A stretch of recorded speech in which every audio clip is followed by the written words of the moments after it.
When we picture the Mongol Empire, we see a singular, terrifying image. A thundering horde of horsemen sweeping across the plains. Genghis Khan, the universal ruler, a name that evokes both unparalleled conquest and brutal destruction. His sons and grandsons, Ugadai, Kublai, Batu, warrior princes who carried his bloody banner from the shores of the Pacific to the heart of Europe. We see an empire forged by the sword, ruled by men who lived and died on horseback. But this image, while true, is dangerously incomplete. It ignores a fundamental question.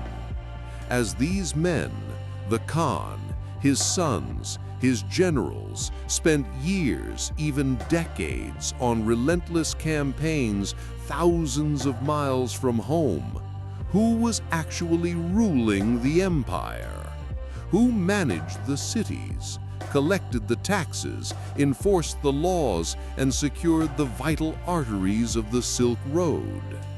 Who kept the largest contiguous land empire in human history from tearing itself apart? The answer lies not in another army, but in Genghis Khan's greatest and most overlooked strategic asset, his secret weapon. A weapon not deployed on the battlefield, but in the courts and capitals of conquered lands. This weapon was not made of steel or siegecraft. It was forged of flesh and blood. They were his daughters. This is the untold story of the forgotten queens of the Mongol Empire, the diplomat princesses and regent empresses who were strategically married into submission, only to rise as the true rulers of their domains. They were not pawns in a man's world. They were the cunning, ruthless, and indispensable pillars of the Mongol dynasty. And their story will forever change the way you see the world's greatest conqueror. Genghis Khan was a master of warfare, but his true genius lay in his understanding of power. He knew that conquest was temporary, control was everything. And to control the vast multicultural territories he absorbed, he perfected a tool of statecraft that was as brutal as it was effective: the marriage alliance. This was not a new concept. Kings and emperors had been marrying off their daughters for centuries. But Genghis Khan did not practice diplomacy as others did. He turned it into a cold, calculated, and lethal system of control. The strategy was simple. He would identify key allied kingdoms, tribes that were not Mongol, but whose loyalty was essential. These were often nations that controlled vital sections of the Silk Road, the economic lifeblood of his burgeoning empire. The Ongud, the Oirats, the Karluks, their lands were the gateways to wealth and the buffer zones against his enemies. Instead of conquering them, he would offer an alliance sealed by the highest honor imaginable, a marriage to one of his own daughters. But this honor came with a set of ruthless, non-negotiable conditions. First, the allied king, the prospective son-in-law, was required to dismiss all his other wives. The daughter of the great Khan would not be one of many. She would be the sole queen, her position undisputed. This act immediately severed the king's other tribal loyalties and family ties, isolating him politically. His entire power structure now revolved around his new Mongol wife, and through her, his loyalty was chained directly to the Khan himself. His children with the Khan's daughter would be the sole heirs, ensuring that the next generation of rulers would have Mongol blood flowing through their veins. It was a long-term strategy for genetic and political assimilation.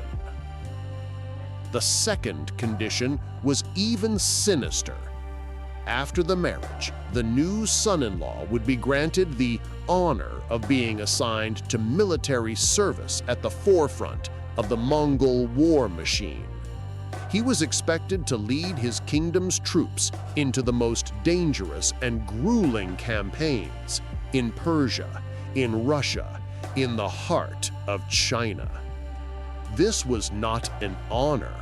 For most, it was a death sentence. The chances of survival were slim, and Genghis Khan knew it. By sending his son-in-laws to almost certain death, he was not losing a family member, he was clearing the board.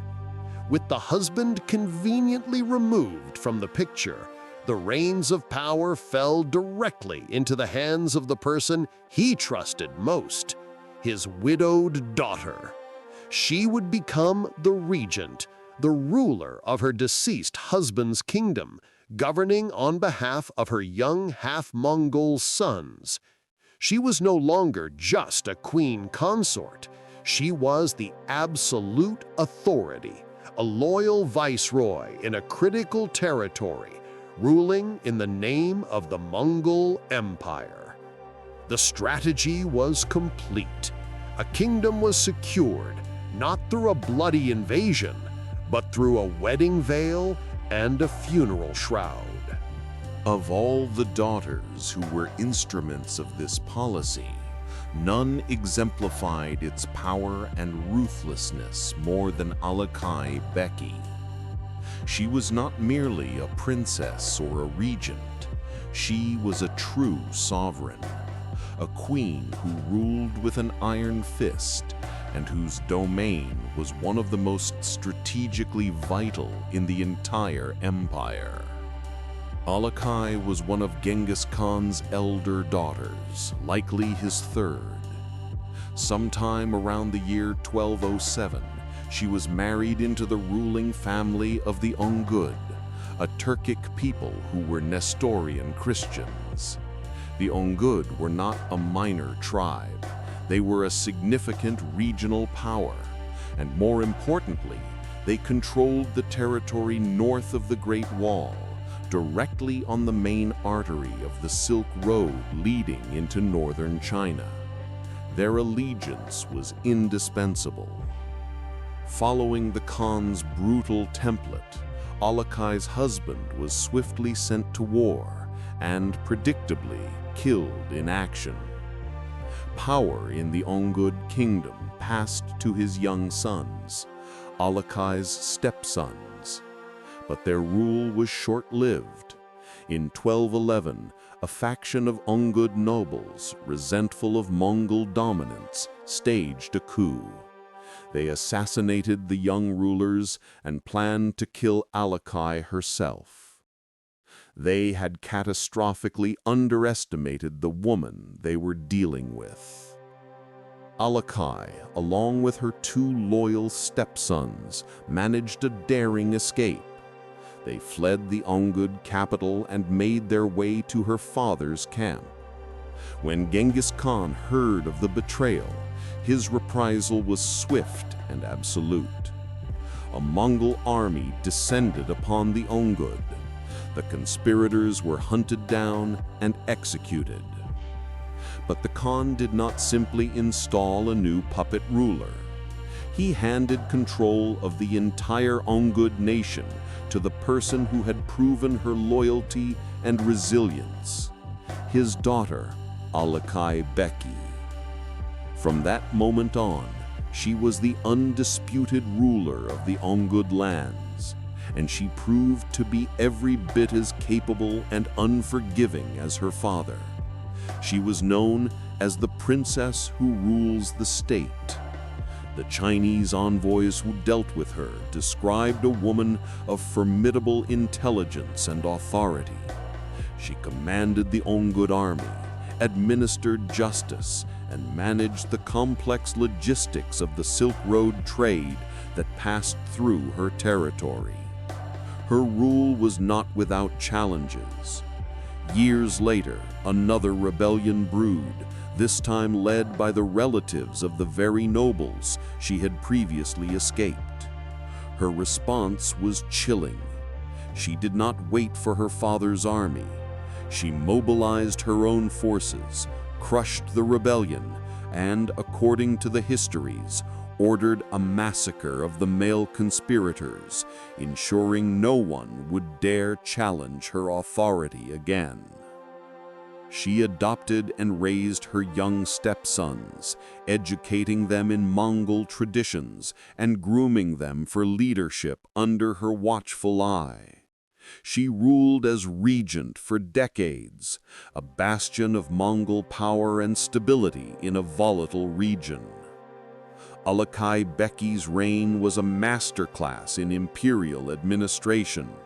She transformed the Ongud kingdom from a semi-independent ally into a fully integrated and loyal province of the Mongol Empire.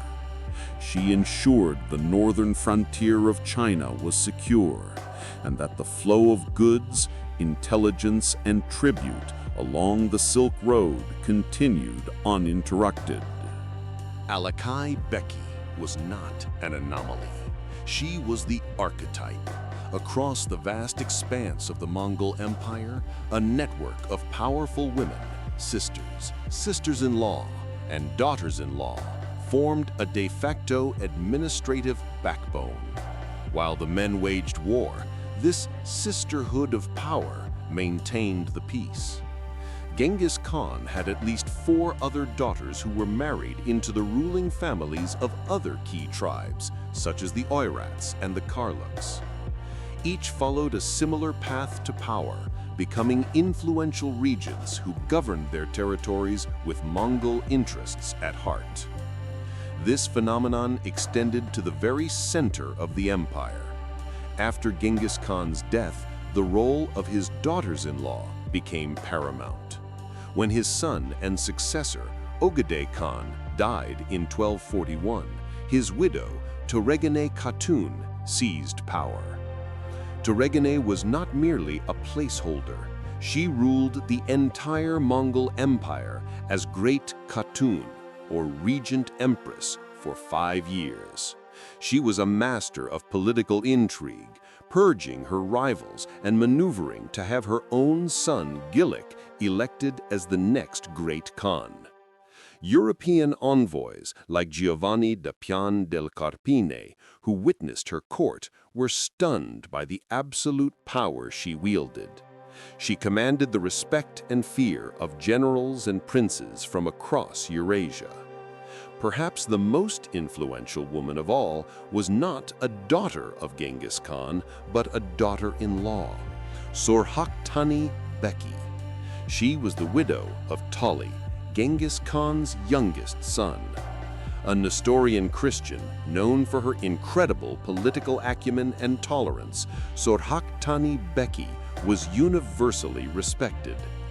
A Persian historian wrote of her, "If I were to see among the race of women another woman like her, I would say that the race of women is superior to the race of men." While other factions of the royal family squabbled, Sorhaktani Beki focused on educating her 4 sons, Mongke, Kublai, Hulangu, and Arik Bukay. She raised them not just to be warriors, but to be rulers of a multicultural empire. She ensured they learned the languages and customs of the people they would one day govern. It was her brilliant political maneuvering that ensured her eldest son, Mongke, became the Great Khan. It was her influence that sent Hulagu to conquer Persia and establish the Ilkhanate, and Kublai to conquer China and establish the Yuan dynasty. In essence, Sorhaktani Beki was the architect of the second generation of the Mongol Empire. The four greatest Khans after Genghis Khan were not the product of their fathers, but of their mothers' ambition and wisdom. Together, these women formed the administrative glue of the empire. They maintained the yasa, the Mongol legal code. They oversaw the yam, the vital postal relay system that was the empire's nervous system.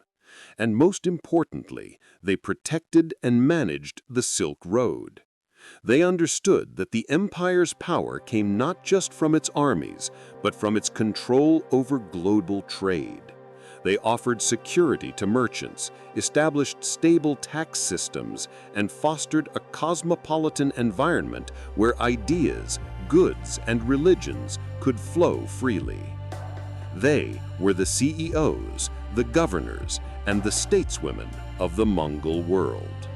If these women were so powerful, so indispensable, why are their names Alakai, Toregane, Sorhagtani so often footnotes in the chronicles of their male relatives? Why did history forget the secret weapon of the Mongol Empire? The answer, in part, lies in the empire's own success.